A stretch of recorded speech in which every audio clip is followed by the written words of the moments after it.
오늘 이 시간에는 나는 부활이요 생명이니라는 제목으로 말씀을 전하도록 하겠습니다. 지난 한 주간 고난주간 특별 새벽기도를 통해서 가상칠언의 말씀으로 우리가 은혜를 나눴습니다. 많은 성도분들이 이 새벽을 깨우면서 이 가상칠언의 말씀으로 기도하며 십자가의 고난을 묵상했습니다. 고난주간 특별 새벽기도를 마쳤다고 해서 여러분 끝이 아니겠죠. 계속해서 특별 새벽기도에 나눈 말씀을 기억하면서 하나님의 은혜와 사랑 가운데 거하시는 모두가 되길 주님의 이름으로 축복합니다. 오늘은 예수님께서 십자가에서 우리 죄를 대속하시고 죽으시고 3일 만에 살아나신 부활절입니다. 여러분에게 이 부활절은 어떤 의미로 다가오고 있습니까? 이 부활절 하면 여러분 어떤 생각이 가장 먼저 떠오르십니까? 저는 이 부활절 하면 한국에서 보냈던 그 주일학교 때가 생각이 납니다. 유난히 부활절만 되면은 참 계란을 많이 먹었습니다. 평소에 먹지 않는 이 삶은 계란을 그날따라 교회에서 왜 이렇게 많이 주는지 그날은 이 계란으로 배를 채울 정도로 계란을 많이 먹었던 기억이 납니다. 그리고 그 계란을 그냥 먹지는 않습니다. 그 계란 위에 그림도 그리고 포장도 했습니다. 그리고 그것을 사람들에게 나눠주면서 부활의 기쁨 또한 함께 나누었습니다.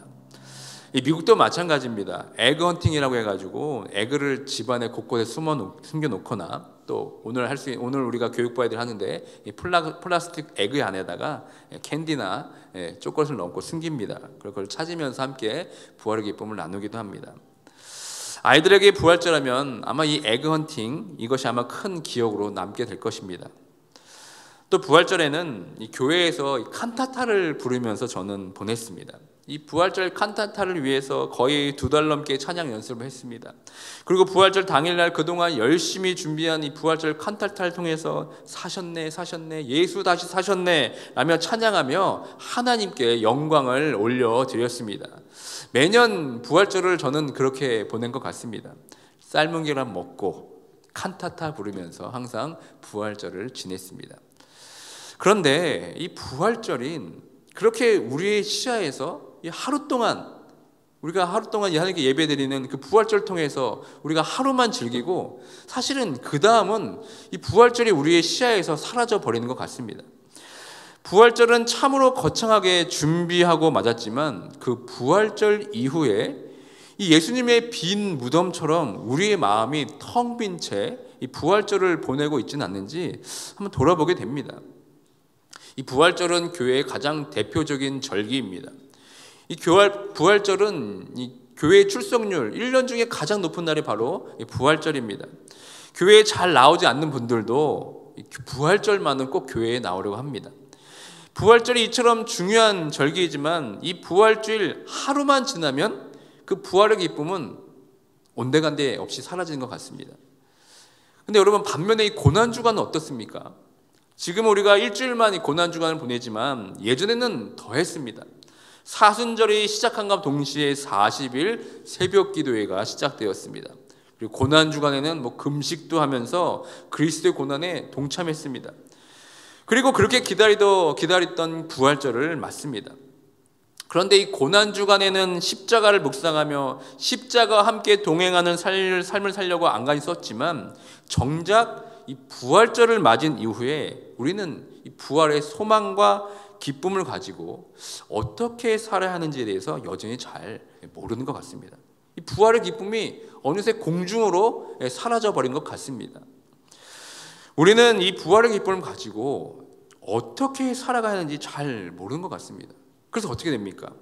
우리는 이 부활의 영광과 소망을 누리기보다는 또 우리는 우리에게 익숙한 십자가의 고난 속으로 또 들어갑니다. 또 십자가 앞에서 웁니다. 십자가 너머의 그 부활의 영광을 바라보기보다는 또다시 그 십자가에 못 박히신 예수님을 바라보면서 십자가 앞에서 머뭅니다. 우리는 부활절을 맞으면서 정작 부활의 영광을 어떻게 누려야 하는지 잘 모르는 것 같습니다. 어쩌면 우리는 십자가의 은혜만 편식하며 사는 것 같습니다. 십자가의 은혜는 우리에게 너무나 익숙합니다. 십자가의 은혜 앞에서는 가슴을 치며 눈물을 흘리지만 이 부활의 영광 앞에서는 냉랭하기 그지없습니다. 예수 그리스도의 십자가와 부활은 동전의 양면과도 같습니다. 뗄래야 뗄 수가 없는 겁니다. 굳이 비유하자면 동전 한쪽 면에는 십자가의 은혜가 있지만 또 동전 다른 한쪽에는 부활이 있는 겁니다. 이 둘은 항상 붙어 있습니다. 그런데 십자가의 은혜만 누리고 이 부활의 영광을 누리지 못한다면 한쪽 면만 있는 동전을 가지고 있는 것이나 마찬가지 아니겠습니까? 여러분이 가지고 있는 동전에 한쪽 면만 새겨져 있다고 생각해 보시길 바랍니다. 그 동전은 사용할 수가 없습니다. 가치가 없는 동전입니다. 쓸 수가 없는 동전입니다. 왜 그렇습니까? 가짜 동전이기 때문에 그런 거 아니겠습니까? 많은 그리스도인들이 십자가 복음에는 마음이 활짝 열려 있습니다. 십자가 십자가 이렇게만 외쳐도 마음이 막 뜨거워집니다. 그런데 부활하면 여러분 어떻습니까? 이 부활이라는 단어를 들으면 여러분들의 마음이 막 뜨거워지십니까? 부활의 기쁨과 소망이 막 넘쳐 흐르십니까? 우리들은 십자가 앞에서는 열정이 생기지만 이 부활 앞에서는 참 남쳐야 하는 것 같습니다. 십자가에 못 박힌 예수님을 보면서 나도 저 십자가에 달린 죄인이었지라며 자신이 십자가의 주인공이 되어서 눈물을 흘리지만 부활의 예수님을 떠올리면 머리가 하얗게 되어버리는 것 같습니다. 이 부활을 생각할 때 뭔가 선명하지가 않습니다. 교회에서도 십자가의 은혜를 노래하는 찬송을 참 많이 부릅니다. 근데 이 부활의 찬송은 이 부활절 시즌에만 부릅니다. 부활절 이후에 그 찬송을 부르면 되게 어색합니다. 만약 제가 다음 주일에 무덤에 머물러 사셨네 이 찬양 부르면 여러분이 어떻게 생각하시겠습니까? 부활주일이 지났는데 왜 이 찬양 부르냐고 아마 의아해하실 것입니다. 오늘 이 부활절을 맞이해서 이제 온 교우가 함께 예배를 함께 드리고 있습니다. 예수님께서 지금 여전히 살아서 우리와 함께 계신다고 고백을 하지만 우리는 그 부활의 기쁨과 감사가 생동감 있게 드러나지 않는 것 같습니다. 그러니까 지난 주일 예배와 오늘 부활주일 예배가 그렇게 여러분 다르지가 않습니다. 그러면서 우리는 부활의 예수님을 바라보기보다는 다시 우리에게 익숙한 십자가에 달리신 예수님께로 고개를 돌리는 것이 우리들의 모습이 아닌가 생각이 듭니다. 사랑하는 성도 여러분, 십자가와 부활 이 두 가지는 뗄래야 뗄 수가 없는 겁니다. 만약 여러분께서 여전히 십자가의 은혜에만 집중하고 부활의 기쁨과 소망을 누리지 못한다면 우리는 건강한 신앙으로 볼 수가 없습니다. 십자가에만 몰두하고 십자가에만 열정을 보이는 이런 영적인 편식과 편견 속에 있다면 우리의 신앙을 다시 한번 돌아보면서 점검해 볼 필요가 있습니다. 여러분 한번 잘 생각해 보시길 바랍니다. 이 교회라는 것이 처음 형성된 시기를 살펴보면 실제적인 출발점은 십자가에 있지 않았습니다. 교회의 시작은 예수님의 부활 이후부터 시작이 되었습니다. 왜 그렇습니까? 십자가는 모두를 절망에 빠뜨렸습니다. 십자가의 죽음은 모두를 허무에 몰아넣었습니다. 십자가 앞에는 아무도 없었습니다. 그토록 예수님을 쫓아쳤던 제자들도 십자가 앞에서는 아무도 없었습니다. 그런데 이런 상황을 완전히 뒤집어 엎어버린 사건이 하나 있었습니다. 그것이 무엇입니까? 바로 예수님의 부활이었습니다. 이 부활 사건이 모든 것을 역전시켜 버렸습니다. 그 예수님의 십자가 앞에 감히 서지 못하던 사람들이 이제 부활의 소식을 듣고 하나 둘씩 모이기 시작했습니다. 십자가 앞에서 비겁하게 숨어있던 제자들이 이제는 자신의 목숨을 내던지면서 복음을 전하는 증인들로 완전 바뀌게 되었습니다. 이러면서 이 부활로 말미암아 이 교회가 바로 탄생된 것입니다.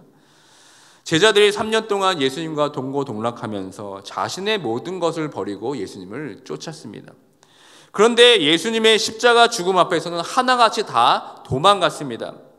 그렇다면 십자가 앞에 도망간 그들이 어떻게 다시 예수님의 진정한 제자로서 복음을 전하는 증인의 삶을 살게 되었습니까?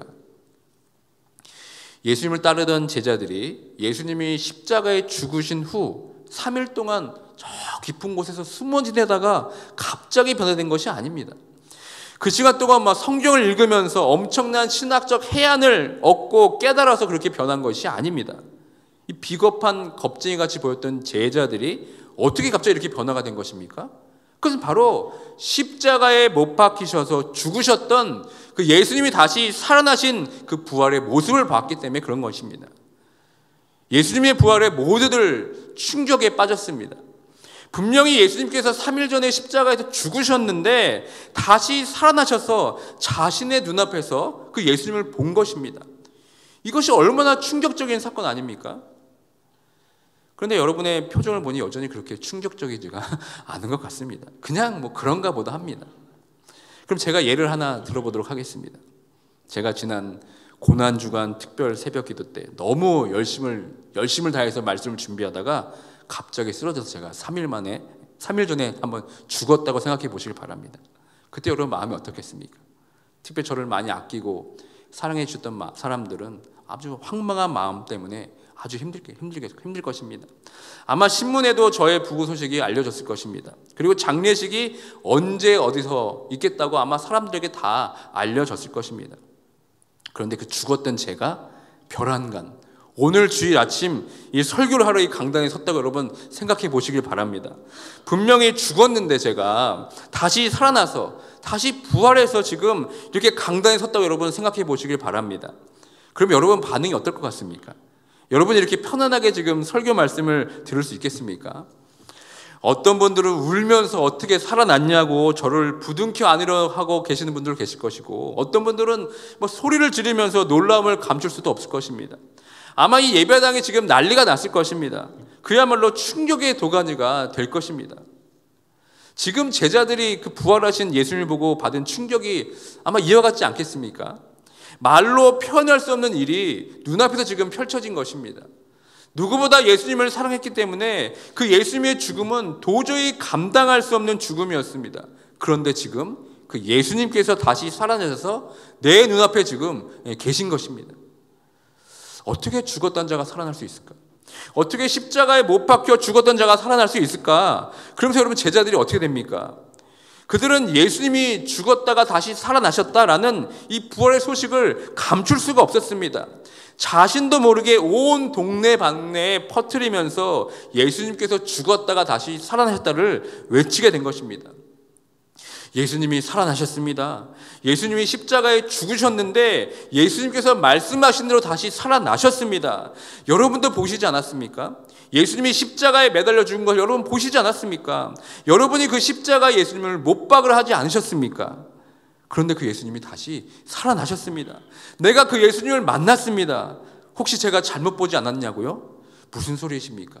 제가 3년 동안 함께 먹고 자면서 예수님과 동행한 제자입니다. 어떻게 제가 예수님을 잘못 알아볼 수 있겠습니까? 그 예수 그리스도가 정말 살아나셨습니다. 그 예수 그리스도가 진정한 살아계신 하나님의 아들이십니다. 그 예수 그리스도는 이 땅을 다스리고 통치하시는 왕 중의 왕입니다. 예수 그리스도는 살아계신 메시아가 맞습니다. 제자들은 이렇게 이 부활의 소식을 견디지 못하게 할 정도로 반드시 전할 것이었습니다. 제자들은 물론이거니와 예수님의 부활을 목격한 모든 사람들은 이렇게 부활의 소식을 전했을 것입니다. 이 소식을 온 동네 돌아다니면서 전하게 된 것입니다. 이것이 바로 복음의 시작이고 교회의 시작인 것입니다. 그래서 사도 바울이 이렇게 고백합니다. 다 함께 고린도전서 15장 14절의 말씀 함께 읽도록 하겠습니다. 그리스도께서 만일 다시 살아나지 못하셨으면 우리가 전파하는 것도 헛것이요 또 너의 믿음도 헛것이며.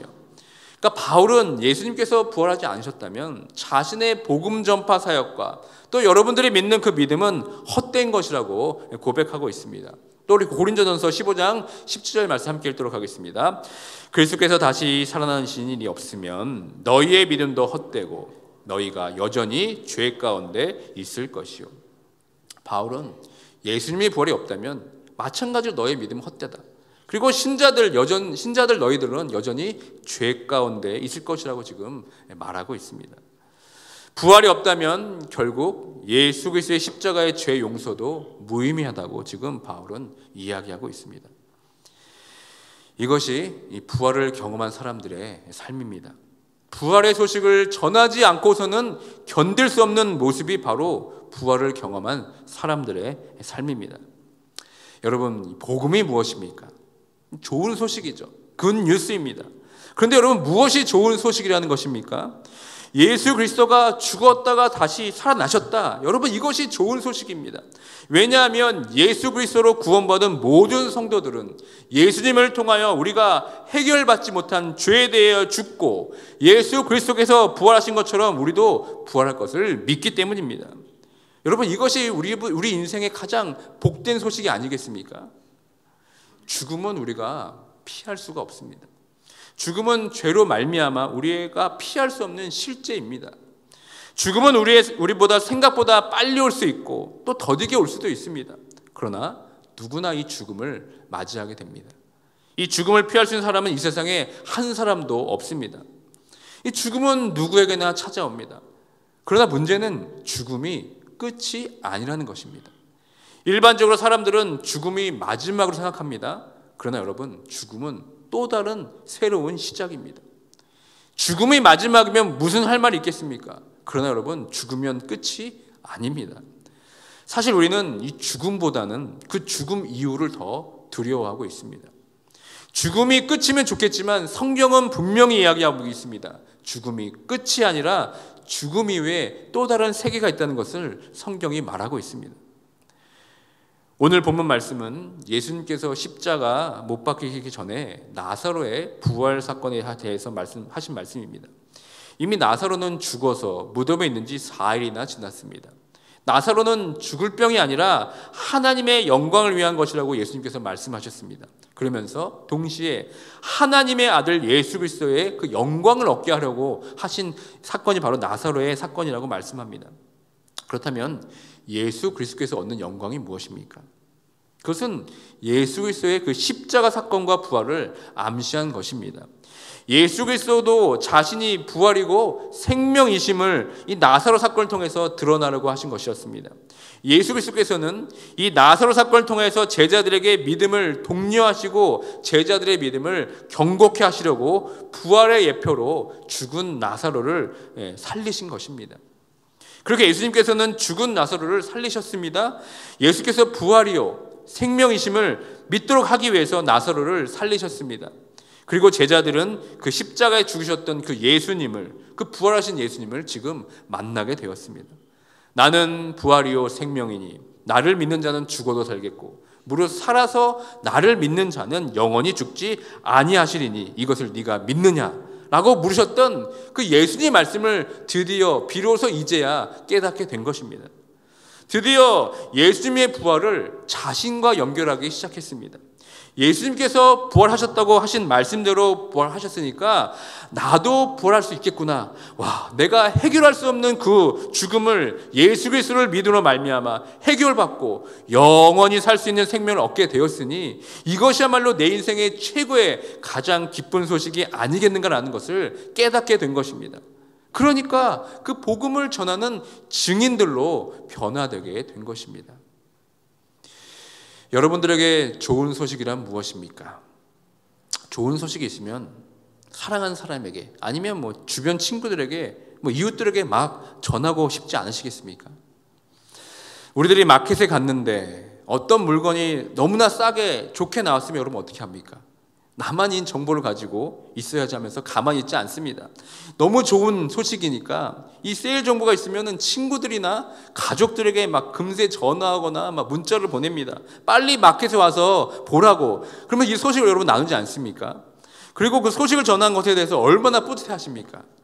아니면 맛있는 식당에 가서 그것을 발견하면 어떻게 됩니까? 나중에 함께 가져가면서 사랑하는 친구들과 가족들에게 전하지 않습니까? 또 좋은 경치 좋은 곳에 가면 어떻게 합니까? 사진을 찍고 그것을 사람들에게 보내면서 여러분 막 자랑하고 그러지 않습니까? 여러분, 그렇다면 예수님의 부활의 소식은 어떻습니까? 여러분들이 이 부활의 소식을 정말 너무나 좋은 소식이라고 생각하면 전하지 않고서는 여러분 못 견딜 것입니다. 어떻게 해서라도 여러분 전하게 될 것입니다. 그런데 여러분, 우리의 실상은 어떻습니까? 우리에게 영원한 생명을 허락하신 이 부활의 소식이 이 마켓 할인 정보보다, 이 맛있는 식당, 경치 좋은 관광지보다, 그 좋은 소식보다 너무나 밀려있지 않습니까? 오늘 부활절을 맞이해서 이 부활의 소식을 누군가에게 전하신 분들이 여러분 이 자리에 계십니까? 그러므로 우리는 이 예수님의 부활을 그저 삼자 입장에서 바라보면 안 됩니다. 객관적인 진리이면서 동시에 이 부활의 소식은 지극히 주관적이면서 개인적인 믿음의 고백으로 드러나야 됩니다. 예수님께서 부활하셨다라고 외치는 것이 부활절이 아닙니다. 예수님께서 부활하셨으니 나도 부활하겠구나, 이 진리를 우리가 선포할 수 있어야 됩니다. 이 예수님의 부활이 결국은 나도 부활이 되겠구나, 그리고 너도 예수님을 믿으면 너도 부활할 수 있다, 이런 부활의 기쁨을 나누는 것이 바로 이 부활의 기쁨을 소유한 사람들이 삶이 아니겠습니까? 이 부활의 확신을 가지고 소유하고 또 나누는 것이 진정한 부활을 경험한 삶의 모습이 아니겠습니까? 결국 내가 부활의 삶을 온전히 경험하고 있다면 우리는 그 부활의 소식을 전할 수밖에 없어 견딜 수 없는 것이 바로 우리의 삶이 되어야 됩니다. 그 부활로 인해서 내가 영원한 죽음에서 해방되었고 다시 부활할 수 있다는 그 믿음이 나를 소망으로 이끌게, 이 세상의 어떤 걱정, 근심에도 나에게 문제가 되지 않는 것입니다. 성경의 예언대로 죽으시고 사흘 만에 다시 살아나신 예수 그리스도의 생명에 참여하는 것이 바로 부활절입니다. 십자가와 부활은 기독교의 핵심입니다. 십자가 없는 부활이 없고 부활이 없는 십자가도 없습니다. 만약 예수 그리스도의 부활이 없었다면 그 기독교는 하나의 철학이나 사상에 불과한 것입니다. 나사로 사건을 통해 우리에게 이렇게 말씀하십니다. 나는 부활이요 생명이니 나를 믿는 자는 죽어도 살겠고 무릇 살아서 나를 믿는 자는 영원히 죽지 않는다고 우리에게 말씀하셨습니다. 부활은 죽고 난 다음이 여러분 아닙니다. 부활은 지금 여기에서 경험되어지는 실제입니다. 예수님께서는 지금 우리와 여전히 함께하고 계십니다. 죽음이 실제이듯이 부활도 여러분 실제입니다. 그렇다면 우리가 이것을 어떻게 확인할 수 있겠습니까? 우리가 예배로 모일 때마다 우리가 확인돼야 하는 것이 있다면 바로 예수 그리스도의 부활의 소망입니다. 그것을 확인하는 것이 바로 이 예배의 현장입니다.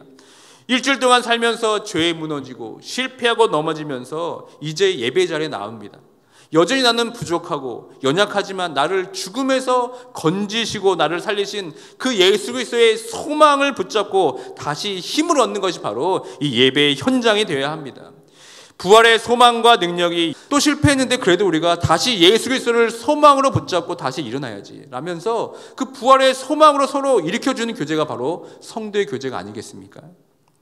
부활은 미래에 대한 막연한 소망이 아닙니다. 부활을 경험하는 삶은 지금 여기에 임하는 것입니다. 여러분, 이제는 부활 이후의 삶에 우리가 집중하기 원합니다. 우리에게 허락하신 부활의 생명 앞에 머무시길 바랍니다. 십자가를 바라보며 눈물 짓듯이 부활의 소망을 바라보며 미소 짓는 모두가 되길 주님의 이름으로 축원드립니다. 교회의 생명력은 부활의 기쁨을 소유하고 그 부활의 기쁨을 나누는 것에 있습니다. 우리에게 부활의 소식을 통하여서 우리도 부활할 것이라는 약속과 소망을 주신 이유가 무엇이겠습니까? 그 복된 부활의 소식을 나만 움켜쥐고 나만 누리라고 주신 것이 아닙니다. 이 부활의 소식을 전하라고 우리에게 주신 것입니다. 그것이 바로 우리의 사명이기도 합니다. 부활을 지금 내가 소유하고 그 부활의 기쁨 가운데 우리가 거한다면 우리는 그 부활의 소식을 전하지 않고서는 견딜 수가 없을 것입니다. 나는 그 부활의 소식을 전하는 이 복음의 증인으로 살아가고 있는가? 이것이 바로 부활의 삶을 내가 온전히 살아가고 있는가를 결정하는 바로미터가 될 것입니다. 사랑하는 성도 여러분, 십자가만 바라보고 십자가의 은혜만 머무르지 마시길 바랍니다. 이제는 부활하신 그 영광의 주를 바라보시는 모두가 되길 주님의 이름으로 축원드립니다. 부활하신 예수 그리스도의 함께 일상을 살아가시길 바랍니다. 일상에서도 부활을 누리고 그 부활이 나의 장래와 미래에 보장되었다는 사실에 감사하시면서 여러분 사시길 바랍니다. 그리고 이제는 그 부활의 소망을 여러분 나누시길 바랍니다. 전하시길 바랍니다. 예수가 다시 살아나셨습니다. 부활의 예수를 믿으시길 바랍니다 라며 외치면서 살아가시길 바랍니다. 그래서 내게 허락하신 이 부활의 기쁨과 소망에 감사하고 예수 그리스도의 부활의 소식을 전하지 않고서는 견딜 수 없는 부활의 증인들로 살아가시는 모두가 되길 주님의 이름으로 축원드립니다.